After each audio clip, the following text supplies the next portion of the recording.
Healthcare disparities among African American populations.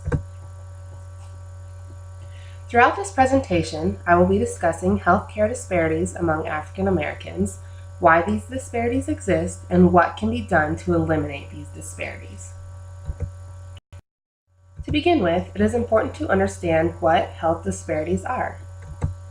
According to the National Institute of Health, health disparities are differences in incidence, prevalence, mortality, and burden of disease and other adverse health conditions that exist among specific population groups in the United States. In 2011, Black non-Hispanics made up 12% of the total U.S. population. In Figure 2, one can see that a majority of African Americans live in the southern states.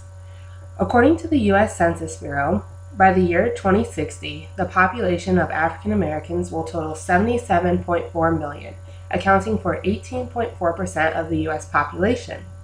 Because of this, it is important that we attack these disparities now and improve conditions as the population increases and health disparities begin to affect more people. Research studies have shown a growing trend in some of the health characteristics that affect African Americans. It is becoming more and more apparent that these health disparities are affecting this group of people when looking at life expectancy, infant mortality, obesity, and HIV rates. As one can see by the graph provided by the Center of Disease Prevention and Control, Blacks in general have a shorter life expectancy than whites. Although the gap in life expectancy between white and Black populations are narrowing, there is still disproportion in the number of years that Blacks live compared to whites. Next, let's take a look at infant mortality rates. From the graph on the left, we can see that African American women have the highest infant mortality rate compared to any other race. Although the exact reasoning behind this statistic is unknown, increased mortality rates may be due to preterm and low birth weight delivery, socioeconomic status, and less prenatal care. When looking at obesity rates, we can see that African American obesity rates are considerably higher than the average U.S. obesity rates. African American women have the highest rate of obesity compared to other women groups in the United States. About 4 out of 5 African American women are overweight or obese. African Americans have the highest rate of hypertension and are twice as likely to die from a stroke as Caucasians. African American men also have the highest prevalence of high blood pressure in the world. African Americans have almost twice the risk of diabetes than Caucasians.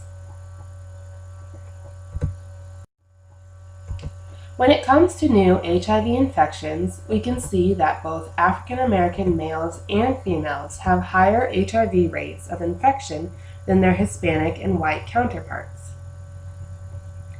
Now that we have discussed the health disparities among African Americans, we must move on to discuss why these health disparities exist within this population. If we understand why these health disparities exist, we will be better able to understand how to improve health outcomes of this population. In the year 2010, over 27% of African Americans were living in poverty. Nearly 1 in 4 African Americans live below the poverty line compared to about 1 in 10 Americans overall. Even when African Americans are not homeless or living in poverty, they often have to deal with poor living conditions. Some characteristics of these poor living conditions may include questionable safety environments, lack of health resources, and non-existent ecological resources for promoting positive health behaviors. People in these communities have to face challenges with population density, inadequate or unaffordable housing, overcrowding, limited access to resources, and higher crime rates. These conditions can lead to psychological stress, which can have a negative effect on overall health. Many African Americans today may still experience discrimination in schools and work settings. The unemployment rate for African Americans is 2 times higher than Caucasians.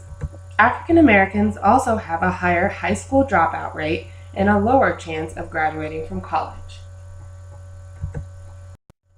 Many disparities that affect health also show up with crime. 1 in 3 Black males will go to prison in their lifetime. This often leads to single-parent households, lower household incomes, and increased disparity in African American health care. Murder rates for African Americans are 4 times the national average. It is very possible that the increased obesity and diabetes rates among African Americans is due to a poor diet. In fact, there is a higher prevalence of fast food restaurants in African American communities, which could be a contributing factor to health care disparities within this group. African Americans are less likely to have private or employment-based health insurance. They are also more likely to be covered by Medicaid and twice as likely to not be covered at all. Due to lack of transportation, insufficient funds, shortage of providers, extensive waiting lists, and inconvenient health service locations, some African Americans may be unwilling to seek health care when needed. In fact, culture and language tend to play a significant role in the perceived satisfaction of healthcare. According to the article, African Americans, Disparities in Healthcare Access and Utilization, patients who share the same race or ethnic background as their provider report higher levels of satisfaction with their care and greater participation in decisions involving their health. Now that we have an understanding of why some of these health disparities may exist, we can move on to discuss what can be done to improve the health outcomes among African Americans. To improve these outcomes, actions will need to be taken, policies will need to be put in place, and system changes will have to occur. Although much improvement has been made over the years, it is still important to continue to work towards less discrimination in schools and workplaces. Also, by reducing cultural barriers, we may be able to improve some of the health disparities of this group. To create healthier communities among African Americans, more grocery stores need to be built in urban areas to encourage healthier eating. People of these communities also need to be educated on the importance of exercise and outdoor activities, healthier eating, and the impact that a higher education can have on health outcomes. The creation of youth programs within African American communities can increase education and would also give children an alternate to destructive behaviors. Young youth development programs need to be created in African American communities. At-risk youth educational programs should also be started in schools and communities. Policies put in place within communities that set permit restrictions on the number of fast food facilities in specified areas would most likely reduce the amount of unhealthy eating that takes place in these communities. More steps need to be taken to condemn unsafe housing in poverty areas. Although there is still work to be done, the Affordable Care Act has made progress towards providing health insurance and primary care for all. For example, the Affordable Care Act prohibits insurance companies from denying health insurance to individuals due to pre-existing medical conditions. By looking at the health disparities of this population and understanding why some of these disparities exist, one can begin to work towards the achievement of better health outcomes among African American communities.